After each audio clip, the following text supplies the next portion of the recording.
نحمده ونصلي على حبيبه الكريم بسم الله الرحمن الرحيم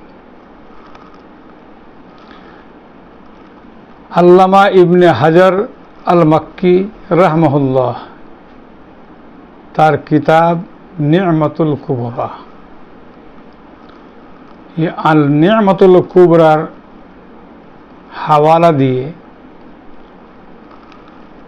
আবুল ওয়াফা আল্লামা ফয়জুল মুস্তাফা আতিকি রহমতুল্লাহ তাআলা আলাইহি তিনার কিতাব দৌকে খেতাবতের মধ্যে লিখেছেন মিলাদ মানানোর কি উপকার এবং খোলাফায়ে রাশেদিন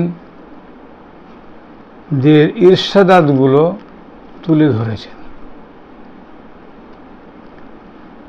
খোলাফায়ে রাশেদিন বলতে আমরা সবাই জানি প্রথম খলিফা হযরতে আবু বকর সিদ্দিক রাদিয়াল্লাহু তাআলা আনহু, দ্বিতীয় খলিফা হযরতে উমর ফারুক রাদিয়াল্লাহু তাআলা আনহু, তৃতীয় খলিফা হযরত উসমান জিন্নুরাইন রাদিয়াল্লাহু তাআলা আনহু, চতুর্থ খলিফা হযরতে হায়দারে কাররার আলীর মুর্তজা শেরে খোদা রাদিয়াল্লাহু তাআলা আনহু। আসুন, যিনি সাদাকাতের তাজদার সাইয়্যিদুনা আবু বকর সিদ্দিক রাদিয়াল্লাহু তাআলা আনহু ইরশাদ করেন, মান আনফাকা দিরহামান আলা কিরাতে মাউলিদিন নবী সাল্লাল্লাহু আলাইহি ওয়াসাল্লাম কানা রাফিকি ফিল জান্নাহ।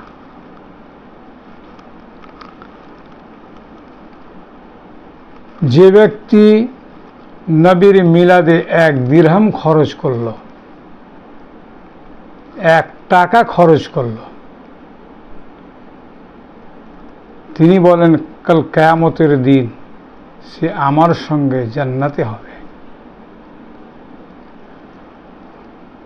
আমরা কি বুঝলাম যে আবু বকর সিদ্দিক রাদিয়াল্লাহু তাআলা আনহু মিলাদের পক্ষে না মিলাদের বিপক্ষে?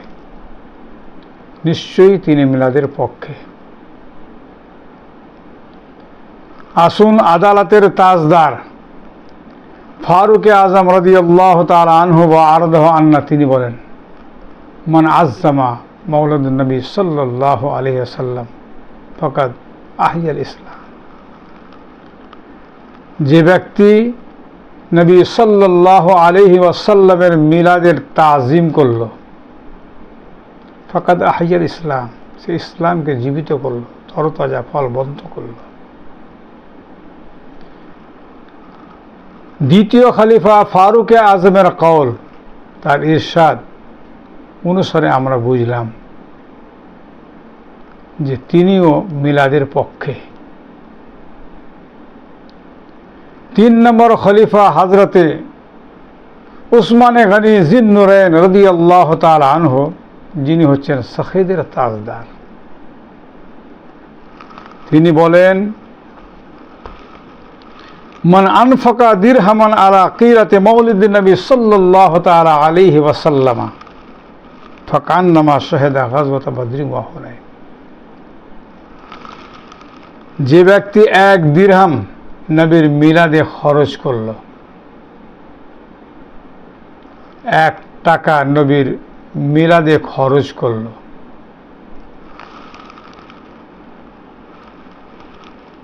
ফাকান্নামা শাহাদা, সে যেন উপস্থিত হতে পারল যোদ্ধা হিসাবে গাজওয়ে হুনাইন এবং গাজওয়ে বদরে। তো গাজওয়ে হুনাইন, গাজওয়ে বদর, যে সমস্ত সাহাবারা যোদ্ধারা গাজওয়ে বদরে অংশগ্রহণ করেছিলেন তারা নিঃসন্দেহে জান্নাতি। হুনাইন প্রান্তরে যারা ইসলামের জন্য কুরবানি পেশ করেছেন তারা নিশ্চয়ই জান্নাতি।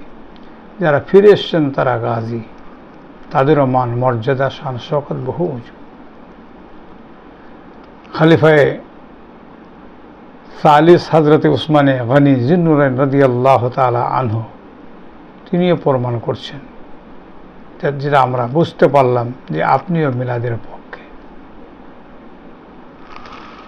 চতুর্থ খলিফা হযরতে উমর আলীল মুর্তজা শেরে খোদা রাদিয়াল্লাহু তাআলা আনহু ওয়া আরদাহু আন্না, তিনি বলছেন, মান আযযামা মাউলিদুন নবী সাল্লাল্লাহু আলাইহি ওয়াসাল্লাম কানা সাবাবান লিকারাতিহি লা ইয়াখরুজু মিনাদ দুনিয়া ইল্লা বিল ঈমান ওয়া ইয়াদখুলুল জান্নাহ বিগাইরি হিসাব।